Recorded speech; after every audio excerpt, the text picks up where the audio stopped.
Hi, how's everybody doing? It's Paul from Magpie 24/7. Back again, not in the usual surroundings, but unfortunately this storm's kicking off.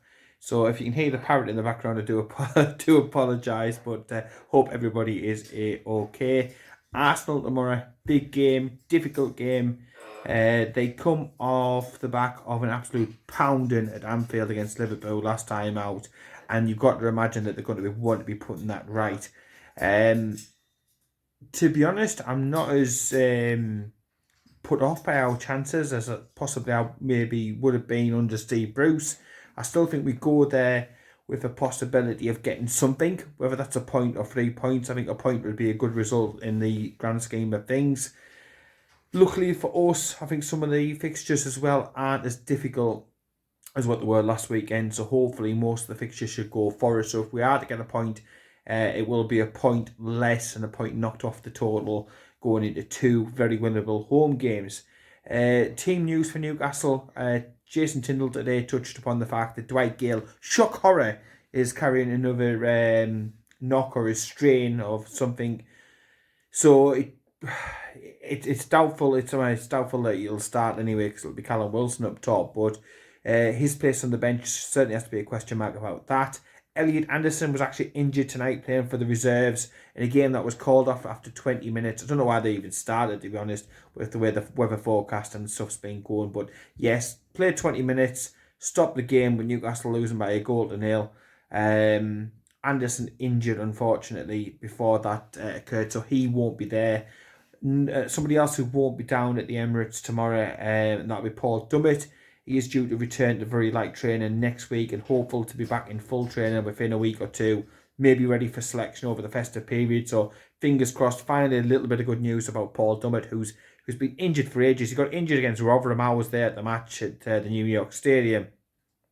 Innocuous. Didn't think there was any issues, any problems, but he's been out since. Only played, 15 games last season. Hasn't kicked the ball in anger this season. But we could do with him back. He would offer options at the back, and again, if you're looking to try and safeguard a lead at any time in any game, he's certainly a good option to be able to bring on to shore things up. Maybe down the left hand side, if you take a Ritchie off or a Lewis off, you could bring on a Paul Dummett and he would see the game out. So good news that Paul Dummett is close to a return for Newcastle.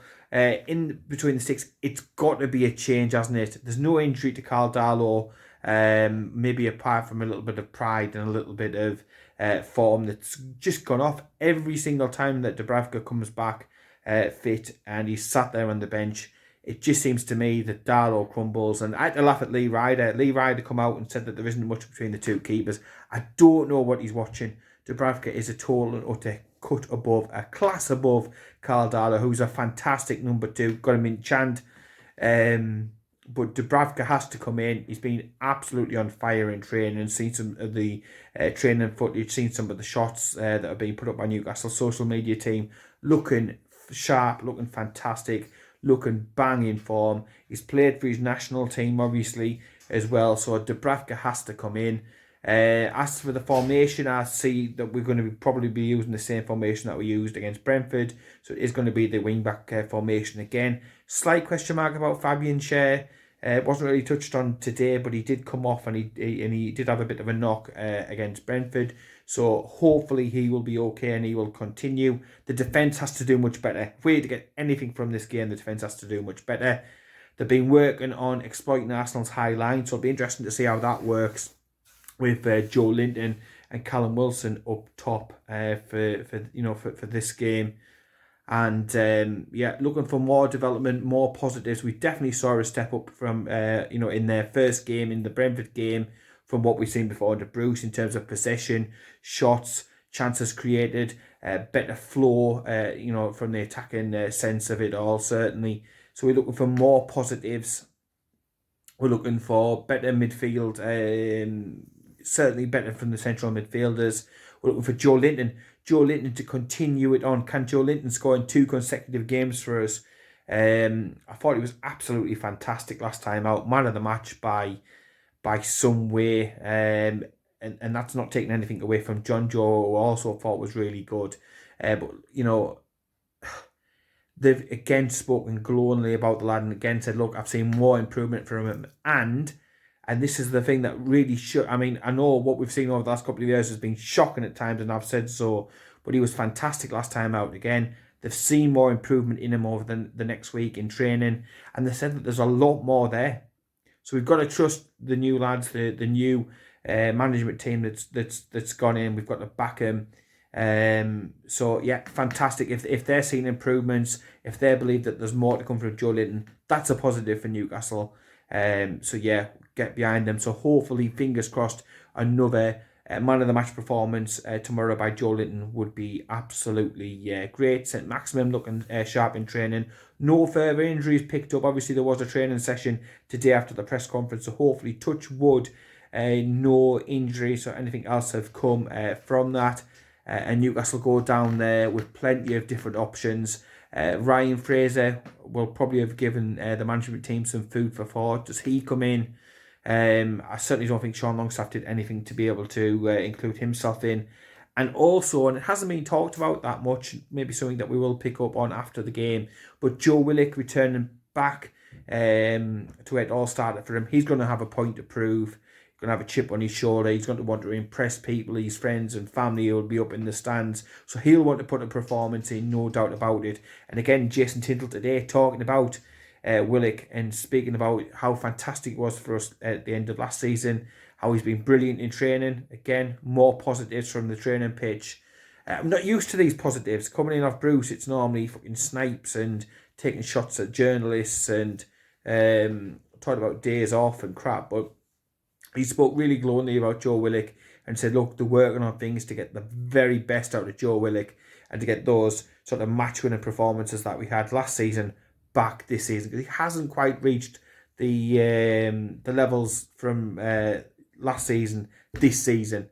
Not knocking the lad, but you know, it was always going to be difficult, wasn't it, with the goal scoring run that he went on? Don't get me wrong, but yeah, trying to get Joe Willock back to the levels that he was previously. So that's been a big focus on the training this week. So again, positives. We're going to have a fully fit squad to be able to choose from shortly. But it's a massive week. We've got this Arsenal game, which is a little bit of a free shot, but we've got to go down there now. And even Jason Tindall said it in the press conference. We're going down there to win. We're not going down there for damage limitation. We're not going down there to do with Brucey. You know, it's okay to lose, but just by not too many. We're going down there to win. So hopefully we can win or pick up a point into two massive games. I'm looking forward to being up St James's Park for the next two games. They are massive. We've got Burnley and Norwich, and we need 6 points. We absolutely are desperate for 6 points out of them two games. Something out of the Arsenal game, and then if results can go our way, certainly the table will look a lot more healthier, and it's going to help us in recruitment. It's going to help us in self-belief and everything else. Obviously, there's been a bit of news today around the Premier League, and they've come out and they've continued their temporary block on sponsorship from companies related to the owners. So that's going to be going on for another couple of weeks. That's disappointing, because that's probably playing into the Sports Direct signage still around the stadium, and it may have a knock-on effect for the January transfer window, but probably not too much, because you've got to think, because of the way that the club's been managed over the recent years, one of the few positives from it is that there is plenty of wiggle room in financial fair play. Investors can put some of their own money in, and there's ways and means still around stuff. And look, with sponsorship of Sports Direct at $3,000 a week, any sort of deal that we can strike up with sponsorship companies will look and provide us with so much more spare money than what we've had before. Mike Ashley fleeced the fucking club. Fleeced us. But there's no more of that. But yeah, probably a separate video on the latest shenanigans by the Premier League. Richard Masters has come out from under his rock today and has been speaking about the club, and about the assurances that he's got and this and that and the other. But yeah, all fur coat knowing it is that lad. No intelligence whatsoever. So, nah. I don't. To put it in a nutshell, I don't believe an absolute fucking thing that comes out of his mouth. Every time he flaps his gums, just shit, verbal diarrhea. is dropping out of his mouth. But yeah, big game tomorrow. Looking forward to it. Newcastle taking the trip down to Arsenal, to the capital, to play them down there. We don't really do well. It's been ages since Perez, I think it was, scored our last goal down there, and even more so before we've had any sort of result down there. But who knows? We've got Eddie Howe back tomorrow. That is massive. He has got a negative COVID test, so he can join back in. He can coach. He can manage from the sidelines. And who knows? It could be those small percentage points that gets us over the line and gets us something from the trip. We need to bring something back. In our position, every fucking point is absolutely crucial. So let me know what you think the score is going to be down below. I'd like to think we can get something, maybe a score draw, ones apiece or something like that. So let me know what you think the score is going to be down below. Who's going to be the scorers? Who's going to start? Are we going to stick with the same formation? What do you think about Richard Masters as the parrot there? We've got a pet parrot.